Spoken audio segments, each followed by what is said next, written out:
আমাদের গ্রাম থেকে বাবার দরবারে গরু ছাগল মহিষ নিয়ে যায় অনেকে, কিন্তু তাদের বাবা মাকে দেখাশোনা করে না। ইসলাম কতটুকু জায়েজ আছে?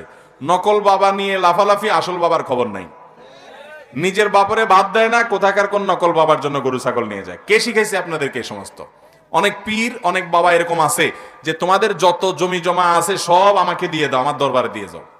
আমি এরকম বহু পরিবারের কথা জানি যে বউ বাচ্চার ভরণ পোষণ পর্যন্ত দেয় না, মা বাবার ভরণ পোষণ পর্যন্ত দেয় না, যায় সব ওই পীর সাহেবরে দিয়ে আসে।